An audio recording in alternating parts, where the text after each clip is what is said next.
Adventures of Huckleberry Finn, Tom Sawyer's Comrade. Chapter 27. I crept to their doors and listened. They was snoring. So I tiptoed along, and got downstairs all right. There warn't a sound anywheres. I peeped through a crack of the dining room door, and see the men that was watching the corpse all sound asleep on their chairs. The door was open into the parlor, where the corpse was laying, and there was a candle in both rooms. I passed along, and the parlor door was open, but I see there warn't nobody in there but the remainders of Peter, so I shoved on by, but the front door was locked, and the key wasn't there. Just then I heard somebody coming down the stairs, back behind me. I run in the parlor and took a swift look around, and the only place I see to hide the bag was in the coffin. The lid was shoved along about a foot, showing the dead man's face down in there, with a wet cloth over it, and his shroud on. I tucked the money bag in under the lid, just down beyond where his hands was crossed, which made me creep, they was so cold, and then I run back across the room and in behind the door. The person coming was Mary Jane. She went to the coffin, very soft, and kneeled down and looked in, then she put up her handkerchief, and I see she begun to cry, though I couldn't hear her, and her back was to me. I slid out, and as I passed the dining room I thought I'd make sure them watchers hadn't seen me, so I looked through the crack, and everything was all right. They hadn't stirred. I slipped up to bed, feeling ruther blue, on accounts of the thing playing out that way after I had took so much trouble and run so much risk about it. Says I, if it could stay where it is, all right, because when we get down the river 100 mile or 2 I could write back to Mary Jane. And she could dig him up again and get it, but that ain't the thing that's going to happen. The thing that's going to happen is, the money'll be found when they come to screw on the lid. Then the king'll get it again, and it'll be a long day before he gives anybody another chance to smooch it from him. Of course I wanted to slide down and get it out of there, but I dasn't try it. Every minute it was getting earlier now, and pretty soon some of them watchers would begin to stir, and I might get catched with $6,000 in my hands that nobody hadn't hired me to take care of. I don't wish to be mixed up in no such business as that, I says to myself. When I got downstairs in the morning the parlor was shut up, and the watchers was gone. There warn't nobody around but the family and the widow Bartley and our tribe. I watched their faces to see if anything had been happening, but I couldn't tell. Towards the middle of the day the undertaker come with his man, and they set the coffin in the middle of the room on a couple of chairs, and then set all our chairs in rows. And borrowed more from the neighbors till the hall and the parlor and the dining room was full. I see the coffin lid was the way it was before, but I dasn't go to look in under it, with folks around. Then the people begun to flock in, and the beats and the girls took seats in the front row at the head of the coffin, and for a half an hour the people filed around slow, in single rank, and looked down at the dead man's face a minute. And some dropped in a tear, and it was all very still and solemn, only the girls and the beats holding handkerchiefs to their eyes and keeping their heads bent, and sobbing a little. There warn't no other sound but the scraping of the feet on the floor and blowing noses, because people always blows them more at a funeral than they do at other places except church.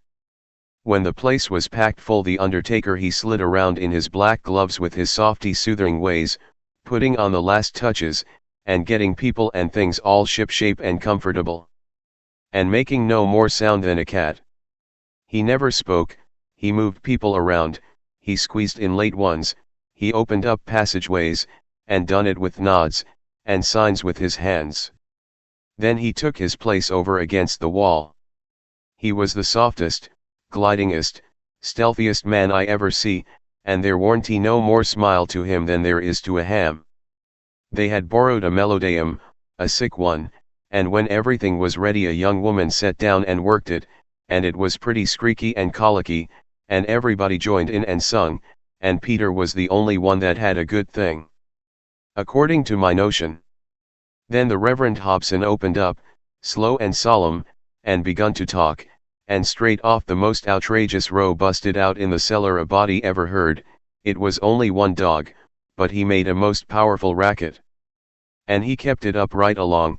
The parson he had to stand there, over the coffin, and wait, you couldn't hear yourself think. It was right down awkward, and nobody didn't seem to know what to do. But pretty soon they see that long-legged undertaker make a sign to the preacher as much as to say, "Don't you worry, just depend on me." Then he stooped down and begun to glide along the wall, just his shoulders showing over the people's heads. So he glided along, and the powwow and racket getting more and more outrageous all the time, and at last, when he had gone around 2 sides of the room, he disappears down cellar. Then in about 2 seconds we heard a whack, and the dog he finished up with a most amazing howl or two, and then everything was dead still, and the parson begun his solemn talk where he left off. In a minute or two here comes this undertaker's back and shoulders gliding along the wall again, and so he glided and glided around 3 sides of the room, and then rose up, and shaded his mouth with his hands, and stretched his neck out towards the preacher, over the people's heads, and says, in a kind of a coarse whisper, he had a rat. Then he drooped down and glided along the wall again to his place. You could see it was a great satisfaction to the people, because naturally they wanted to know. A little thing like that don't cost nothing, and it's just the little things that makes a man to be looked up to and liked. There warn't no more popular man in town than what that undertaker was. Well, the funeral sermon was very good, but pison long and tiresome, and then the king he shoved in and got off some of his usual rubbish, and at last the job was through. And the undertaker begun to sneak up on the coffin with his screwdriver. I was in a sweat then, and watched him pretty keen. But he never meddled at all, just slid the lid along as soft as mush, and screwed it down tight and fast. So there I was. I didn't know whether the money was in there or not. So, says I, "S'pose somebody has hogged that bag on the sly. Now how do I know whether to write to Mary Jane or not? S'pose she dug him up and didn't find nothing, what would she think of me? Blame it," I says, "I might get hunted up and jailed. I'd better lay low and keep dark, and not write at all. The thing's awful mixed now, trying to better it, I've worsened it 100 times, and I wish to goodness I'd just let it alone. Dad fetch the whole business." They buried him, and we come back home, and I went to watching faces again. I couldn't help it, and I couldn't rest easy. But nothing come of it, the faces didn't tell me nothing. The king he visited around in the evening, and sweetened everybody up, and made himself ever so friendly, and he give out the idea that his congregation over in England would be in a sweat about him. So he must hurry and settle up the estate right away and leave for home. He was very sorry he was so pushed, and so was everybody. They wished he could stay longer, but they said they could see it couldn't be done. And he said of course him and William would take the girls home with them, and that pleased everybody too, because then the girls would be well fixed and amongst their own relations, and it pleased the girls, too. Tickled them so they clean forgot they ever had a trouble in the world, and told him to sell out as quick as he wanted to, they would be ready. Them poor things was that glad and happy it made my heart ache to see them getting fooled and lied to so, but I didn't see no safe way for me to chip in and change the general tune. Well, blamed if the king didn't bill the house and the niggers and all the property for auction straight off, sale 2 days after the funeral, but anybody could buy private beforehand if they wanted to. So the next day after the funeral, along about noontime, the girls' joy got the first jolt.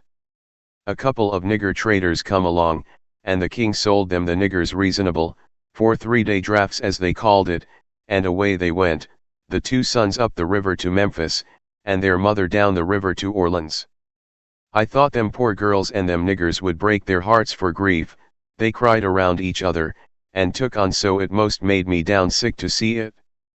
The girls said they hadn't ever dreamed of seeing the family separated or sold away from the town. I can't ever get it out of my memory, the sight of them poor miserable girls and niggers hanging around each other's necks and crying, and I reckon I couldn't a stood it all.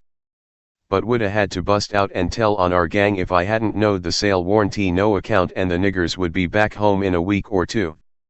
The thing made a big stir in the town, too, and a good many come out flatfoot and said it was scandalous to separate the mother and the children that way.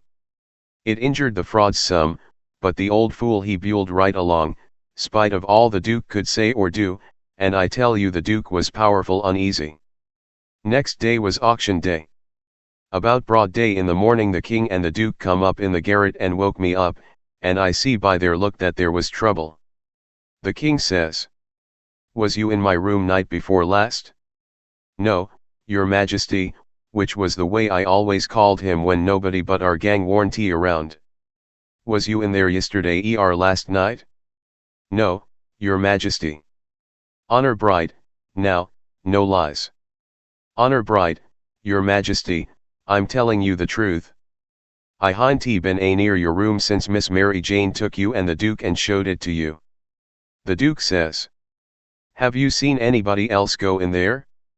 "No, your Grace, not as I remember, I believe." Stop and think.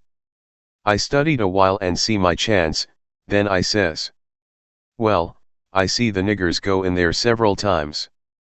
Both of them gave a little jump, and looked like they hadn't ever expected it, and then like they had. Then the Duke says, "What, all of them?" "No, leastways, not all at once, that is, I don't think I ever see them all come out at once but just one time." "Hello. When was that?" "It was the day we had the funeral. In the morning. It warn't early, because I overslept. I was just starting down the ladder, and I see them." "Well, go on, go on. What did they do? How'd they act?" "They didn't do nothing. And they didn't act anyway much, as fur as I see. They tiptoed away, so I seen, easy enough, that they'd shoved in there to do up your Majesty's room, or something, supposing you was up, and found you warn't up. And so they was hoping to slide out of the way of trouble without waking you up, if they hadn't already waked you up. Great guns, this is a go," says the King, and both of them looked pretty sick and tolerable silly. They stood there thinking and scratching their heads a minute, and the Duke he bust into a kind of a little raspy chuckle, and says, "It does beat all how neat the niggers played their hand.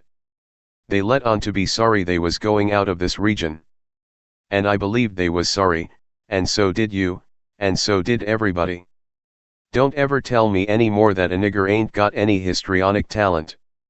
Why, the way they played that thing it would fool anybody.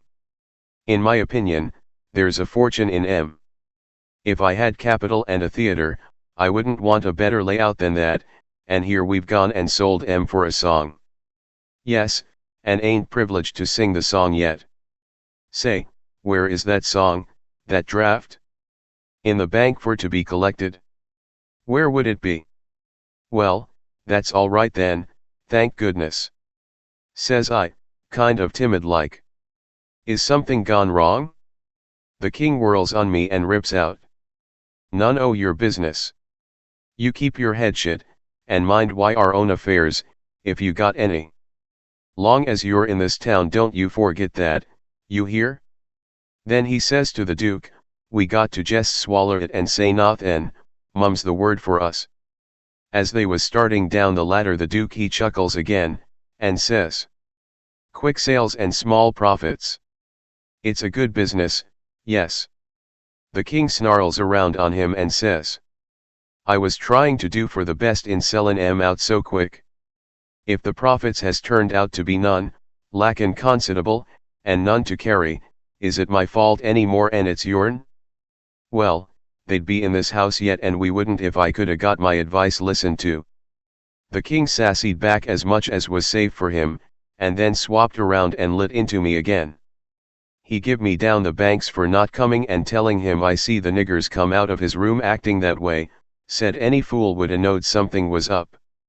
And then waltzed in and cussed himself a while, and said it all come of him not laying late and taking his natural rest that morning, and he'd be blamed if he'd ever do it again. So they went off a-jawing, and I felt dreadful glad I'd worked it all off onto the niggers, and yet hadn't done the niggers no harm by it.